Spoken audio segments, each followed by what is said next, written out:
Thank you so much, Dr. Noble. Our final panelist is Dr. Mark Coeckelbergh, who is a professor of philosophy of media and technology in the Department of Philosophy at the University of Vienna and former president of the Society for Philosophy and Ethics. He's a member of the high-level expert group on artificial intelligence for the European Commission and the Austrian Council on Robotics and Artificial Intelligence. He's authored many books, most recently AI Ethics, published by MIT Press in 2020, and his talk is Algorithmic Bias and Responsibility, Who, When, and to Whom. Thanks for your kind introduction. Let me share my screen. Should be working, and then this. So I hope you can see it. Yeah, I mean, these were already two great talks, and I learned a lot from it. I'm very happy that we have this kind of discussions now, because I think that it shows that there is this close link between technology on the one hand and society on the other hand. That these are not really two separate things, but that they are entangled in many ways. And the topic of today, I think, shows this very nicely. So what I will do now in this short talk is to say something about algorithmic bias and responsibility, with a bit more emphasis on AI. And what I first want to do is to ask when bias does arise. So I've looked at these problems regarding responsibility, and what I notice is that the way people speak about AI is often as if it's a thing, as if it's you know, an artifact, or as if it's a person. And the same for algorithms, as if it's a kind of robots that do things to us. And these kind of images are wrong for different reasons. One is that, technically speaking, we are not that advanced that we can make such robots. But more importantly, what AI is and what algorithms do, I think, is better conceptualized in terms of process and processes, rather than things or persons. We do things, as you know, the first speaker very nicely discussed, you know, the many ways we deal with data sets, what people actually do when they are data scientists is very different than all the images that people have in their head about AI. So there are processes of data collection, processes of analysis. And with regard to bias, then that also means that bias is a matter of bias in these processes. So it's not it's probably not so accurate to say that an algorithm is biased, but more that bias is created by human beings and algorithms in processes of data collection, processes of doing something with the data. Process and time is also important in another way, namely that, and this is also why it's so wrong to say that AI does things, is that humans are always involved in this. Human beings use AI, human beings develop AI, and human beings are affected by the technology. And so then there are processes at organizational level where human teams introduce biases because of their composition, but also what they do at different stages of the process.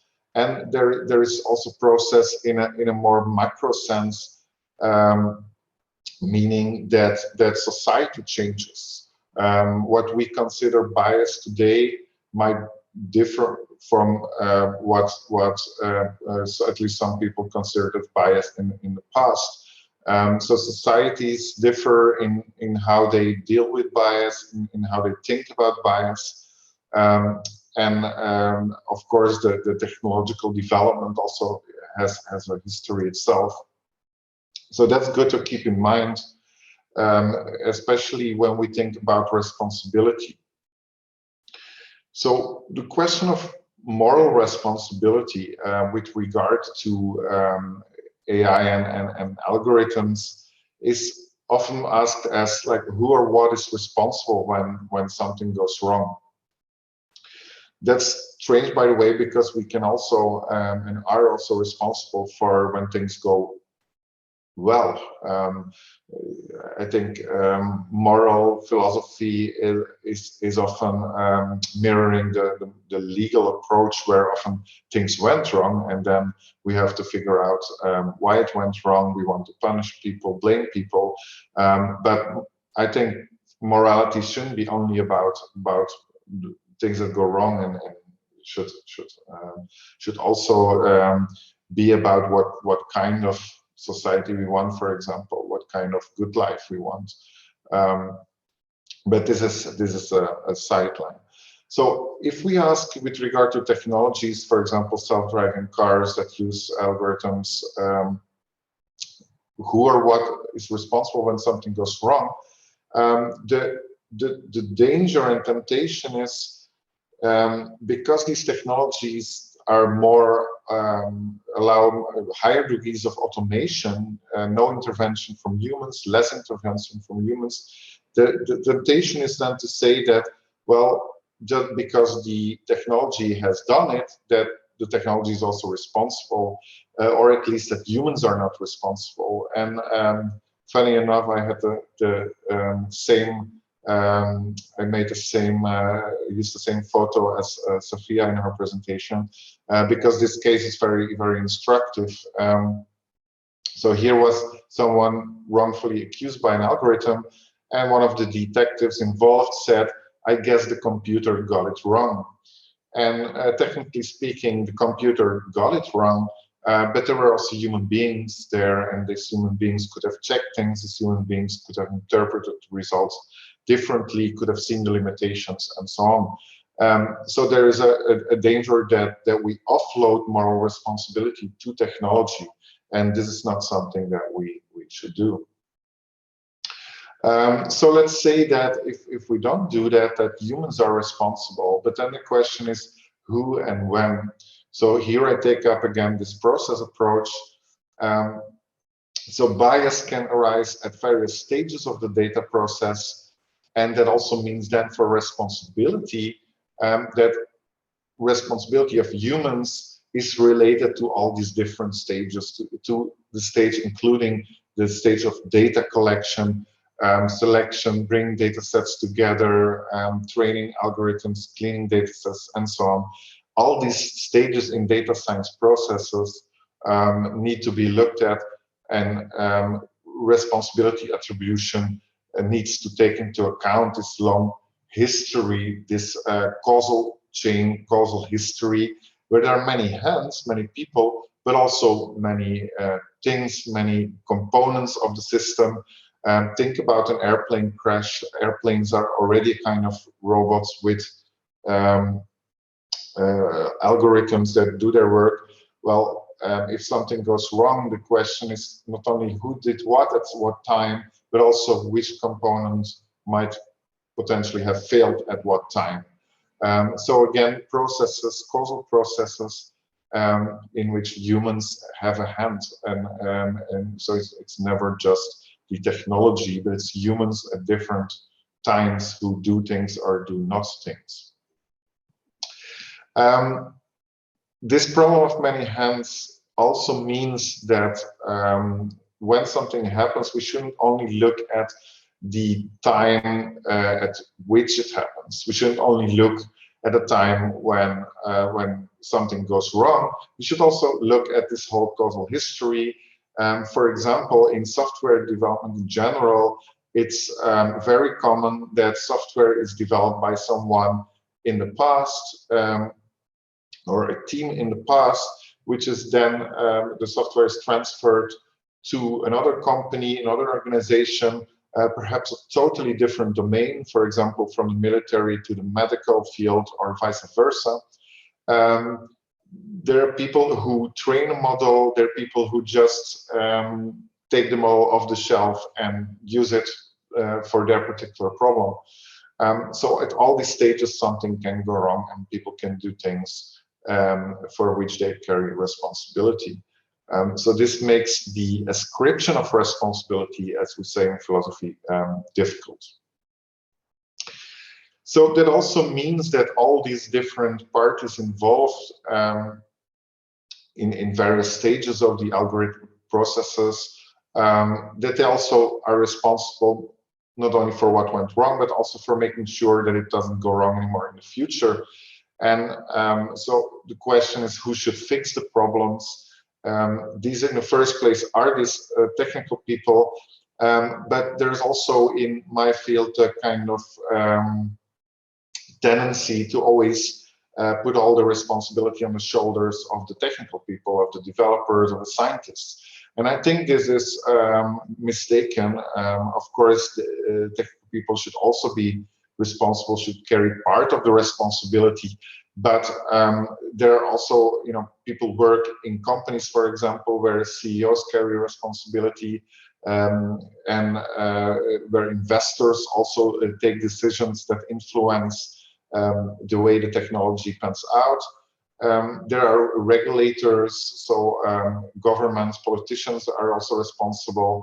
And there's a sense in which we are all responsible for a bias. And I put between brackets, you can't really perfectly hear, I think, but some more than others.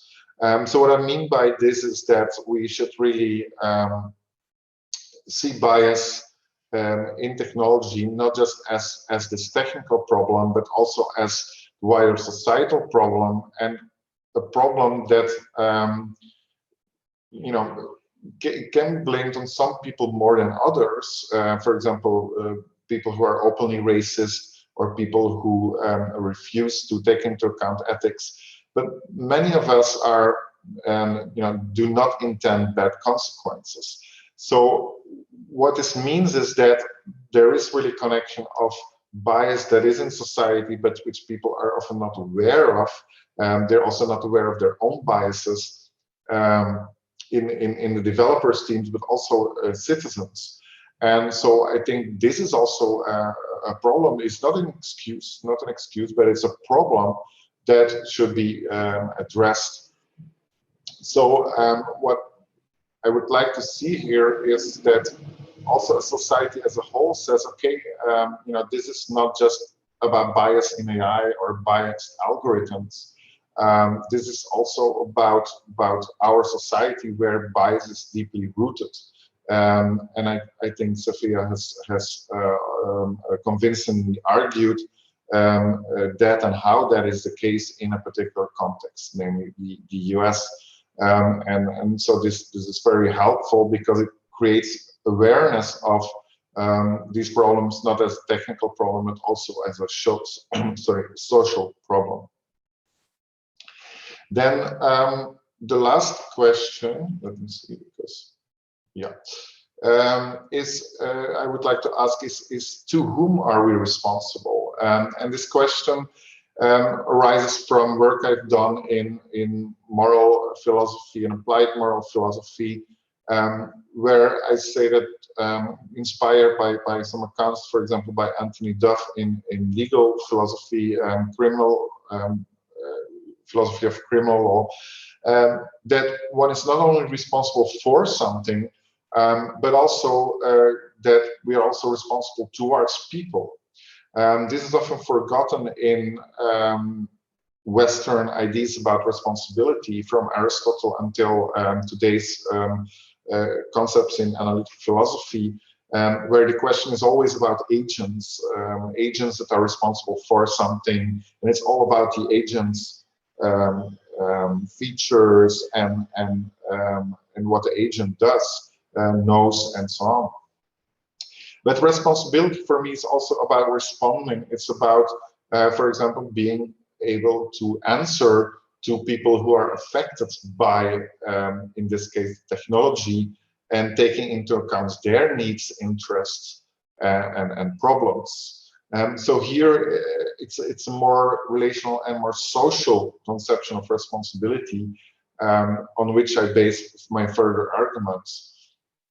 And if we ask that question to whom, and not only who is responsible, but also to whom we are responsible, then I think that first of all, brings out that there are these different identities and culture and subcultures, different histories related to different groups in a particular society, because of to whom asks us, in a way, demands that we identify to whom we are responsible, to whom we could potentially do harm, and so on. So this is, I think, a very conceptually good sort of pair of glasses to look at these problems. And so I think it's rightly so that in the literature there's a lot of emphasis on that. The only but not totally unimportant remark I want to make about that is that we should, when we focus on local context, regional context, national context, for example, the US, and much of the literature about this issue is from the context of the US, we should always be aware that that this analysis belongs also to that context, and that there's also other countries and cultures, and that there is a global context where algorithms cross borders. So when we ask the to whom question, it could be that we develop and support as a society the development of algorithms in one country, but in fact they're then exported to another country, transferred to another country, and have effects on distant others there. So I think ethics should be, should always have also this global lens and global aspect next to local ones. And of course, in a global context, there are many cultural differences, the way in which people see each other, the different kinds of biases that come up, and of course, just huge differences in the way justice and equality are dealt with. If we only compare the current problems in the US with the way Europe deals with people who lose their job, people who get sick, and so on, often there are some social security structures in place. Doesn't mean that these are perfect or that these are the only way to do things. But I think it's good to compare and to see, to look at different ways of dealing with things. Also, there is in the global South and in Asia, there often more collectivist or communal ideas of ethics. And so if we focus too much on individual responsibility, that can also be a problem. And so I think for thinking about responsibility and AI responsibility and algorithms, both developers and regulators and in the end citizens should take into account that we live in this global context. Then finally, I think that ethics shouldn't be only about humans, and this is a problem when when ethics of AI is formulated as having to be human-centric. And I understand why people say it like that, but because people put technology in a different category than they put a human, and then use the appeal to the human as a way to make technology better, to humanize technology. But in fact, if we think more about the relation between humans and technology, humans are to some extent technological, and technology is always human because we make technology, we develop technology. and it's in the many ways exemplified in the talks today. It's connected to society. That's one reason. A second reason why this way of talking about technology and humans is not ideal is that it leaves out a non-human. So if we ask the to whom question, then that also means that we have to ask, like, are those affected by our technologies only humans, or are there also non-humans? And then we can think about animals. We can think about climate change, for example, and ask questions which I think are important, and which I worked on also in the context of this expert group for European Commission, namely environmental matters. AI and related technologies are great tools, offer enormous opportunities to better understand climate change, to analyze the results of all the measurements that we have today. But it can also make things worse. It can contribute also to global warming through energy use. Some types of machine learning take a lot of energy. It can be used for the manipulation of people, even for good environmental purposes. In my new book, I talk about this, about nudging people for environmental purposes and the ethical and political problems with that.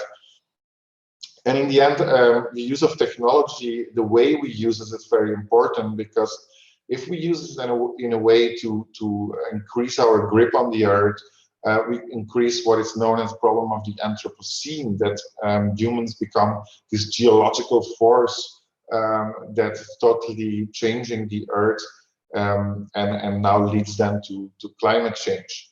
So this kind of questions, I think, need also to be asked, and not only questions about humans. Also, we need to ask about the non-intended consequences here too, always. So again, often people do not intend bad consequences, but because of their ignorance, and because of the ignorance we have, as you know, in science also, about what happens exactly as a result of our actions, that creates problems for responsibility, right? So how can you be responsible if you don't know what you're doing? And in a sense, humanity doesn't know what it's doing, right? So it's transforming this planet and climate without really fully knowing the long-term consequences. And that's the same for solutions that are proposed from a technological angle, like the geoengineering, for example, where we just don't know yet what could happen if, for example, we somehow block out sunlight, and things like that. So we have a responsibility towards other humans, towards non-humans, and towards ecosystems. And that means then, to conclude, in that this question of responsibility for these technologies is more complex than often portrayed. First of all, because we need to look really at the different stages in which bias arises, and not just see AI or algorithm as this thing that does something at a certain moment. We should also, if we want to fix the bias, we should, I think, as a society, own the problem, and not just say that it's only the task of the developers.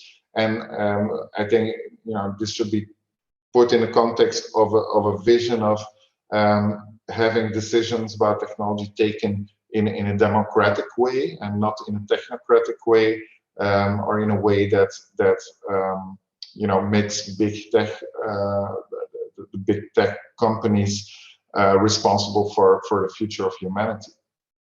And then finally, as I said, I think we need to also think beyond national identities and politics, and also take into account a global context, where we can talk about universalist principles concerning justice and equality, but where we can also make the same point that some groups are more disadvantaged, that some countries, some regions in the world are more advantaged or disadvantaged than others, and perhaps ethically and politically therefore deserve also some kind of preferential treatment in terms of justice and dealing with responsibility. So these are my conclusions about responsibility and some ethical problems with AI. There's more about that in my book AI Ethics, which has been mentioned. And this book, Green Leviathan, or The Poetics of Political Liberty, comes out end of this month, so in a week basically, and is the start of a project of mine to look more at the political philosophy of AI, to really use political philosophy to think about problems with AI, and I start with liberty. That's it for now, and I'm looking forward to the discussion.